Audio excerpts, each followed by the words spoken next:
Now, I told you a minute ago that Shakespeare had written Roman tragedy and things like that.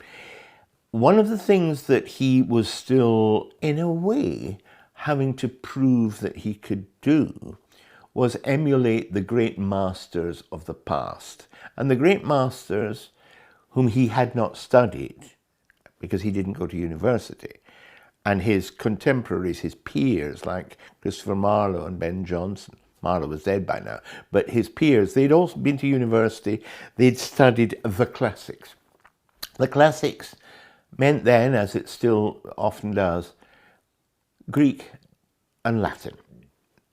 And the Greek dramatists and the Latin poets and dramatists were models for this young generation of new playwrights and poets who emerged through the 1580s and 1590s and who made this era, known as the Elizabethan Jacobean era, the greatest era in English drama.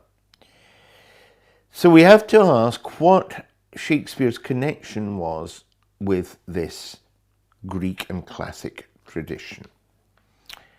The answer is he was trying to emulate some of these playwrights and go beyond them.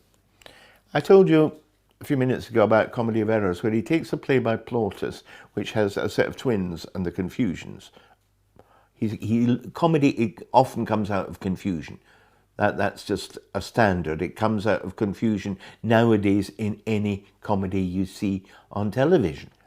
It's standard that confusion is the keynote of a lot of comedy.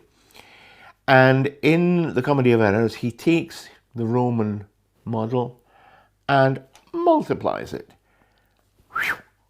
And just as if to say, hey, give me that, I can do that.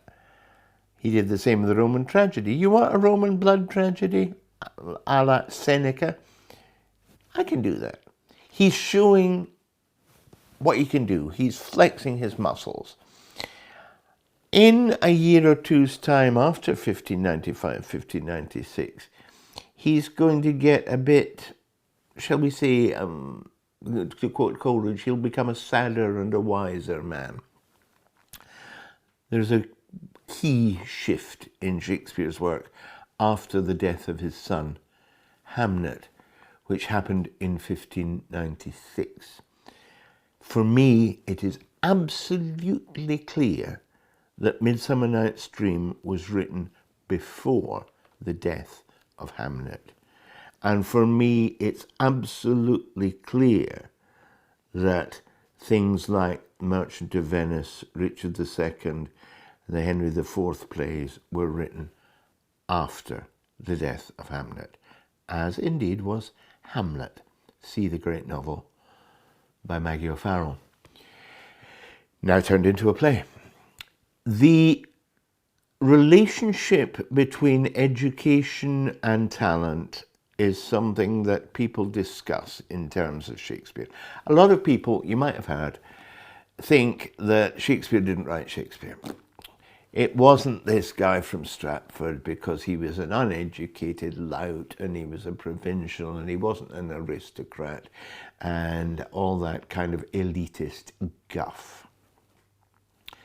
Don't believe a word of it. Nobody questions the fact that Beethoven was born to a syphilitic mother in a dreadful state in Bonn in Germany and still turned into Beethoven and wrote all his amazing music. He wasn't an aristocrat. Shakespeare wasn't an aristocrat. And if that creates problems for you, examine your attitudes to snobbery. Shakespeare was Shakespeare. I happen to believe that he was born in Stratford in 1564, therefore in 1595 he would have been 31. He was in London learning his craft and getting very good at it, becoming a playwright. He'd had a couple of very big hits, especially Romeo and Juliet. That was a tragedy. What he was going to do now was show comedy. So, before I get onto the Neoplatonic context, let me give you the definition that you need of tragedy and comedy. Are you ready? In this world, in the philosophy of the 16th century and beyond, there is a Neoplatonic concept of harmony. Harmony of the spheres. This goes back to Plato, Neoplatonic, New Plato, in the something century before Christ, as we used to call it, BCE, and the philosophy that there is a perfect harmony, there is perfection possible in the galaxy. Now remember, they still thought that the sun went round the earth and stuff like that. It wasn't until the 1620s that Galileo Galilei proved that that was wrong. But they saw the planets and they were constantly worried about their place in the harmony of the spheres.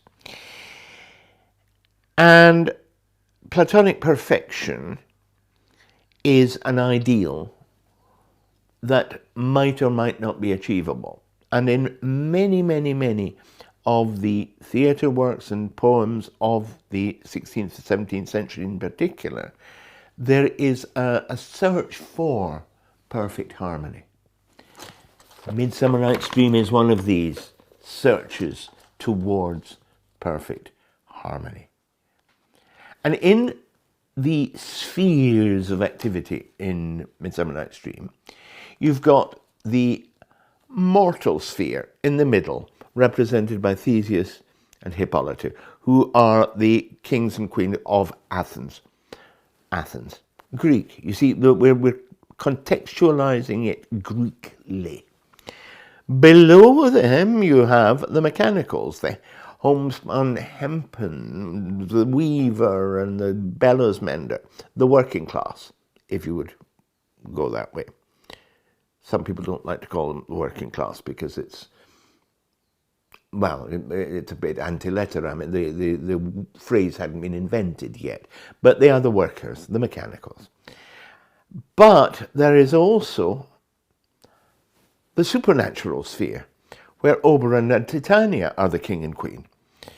And they govern the mortal sphere. What fools these mortals be. Puck is a kind of intermediary who can float around, put a girdle around the earth, a bit like Ariel in the Tempest. And a dissension in the level of the gods, Oberon and Titania having a bit of a spat. Unhappy marriage? Well, they're having a bit of a rocky moment in their marriage. And that has resonances that flow down, the downward trickle, that disturbs the harmony on earth and has to be resolved.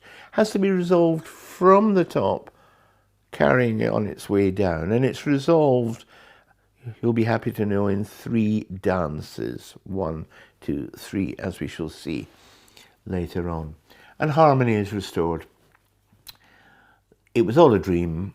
All the funny things that happened, like Titania possibly having a relationship with a donkey, that was just a dream, and we all know that weird things can happen in dreams.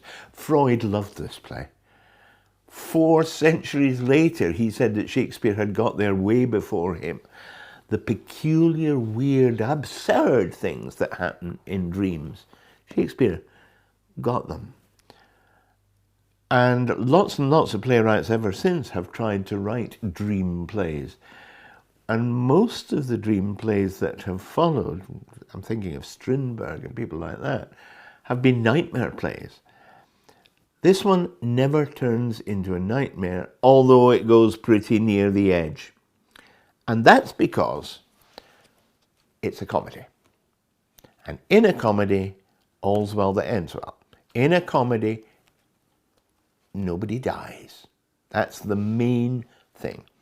In a tragedy, by the end, Romeo and Juliet and various others are dead. By the end, Hamlet is dead. Rosencrantz and Guildenstern are dead, to quote a phrase. The end of Midsummer Night's Dream, nobody dies. Although, woohoo, there are moments when characters think that other characters have died. It comes very close. And that's what we call the presumed death. That in effect, the characters have to sail pretty close to the edge in order to catch their breath and step back from the abyss and return to reality. And the imagery for this in the Neoplatonic context is really quite a simple and pleasing one. You've got the spheres, the harmony of the spheres. In a tragedy, the harmony of the spheres is overthrown. And what happens when harmony is overthrown?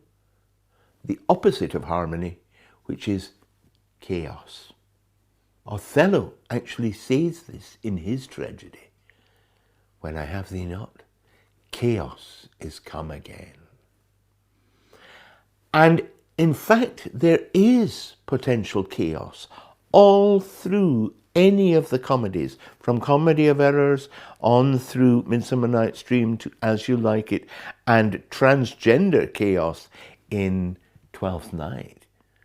There is chaos, but the chaos is not fatal, because the difference between a tragedy, where the harmony is overthrown, and the comedy is that in the comedy, the harmony is jolted. It's shaken. But it turns out to be much ado about nothing, because even though it seems it's going over the edge and there's going to be a death or a killing,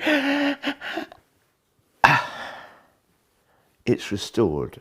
And by the end, everything is back to what we might call normal.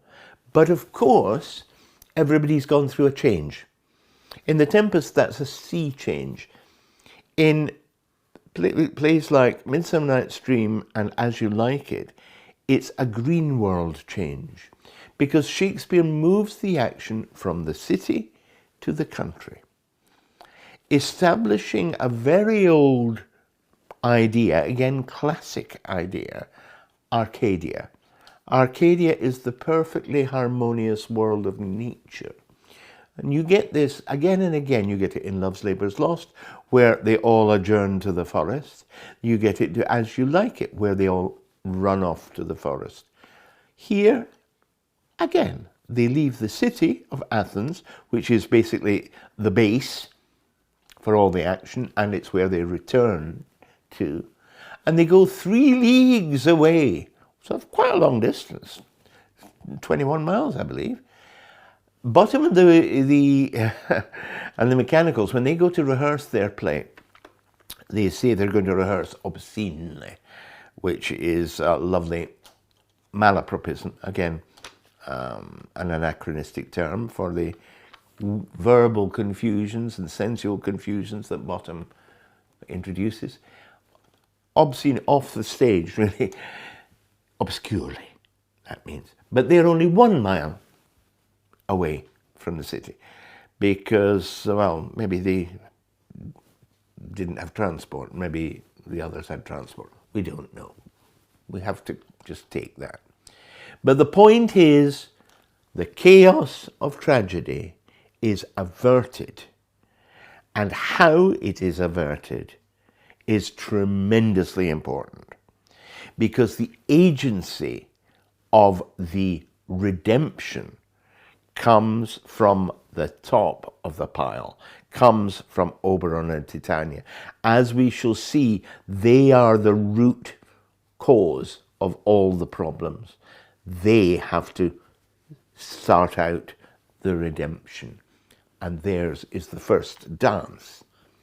And dance, according to the great writer on dance, Thoinot Arbeau, betokeneth harmony. The dances in A Midsummer Night's Dream are phenomenally important.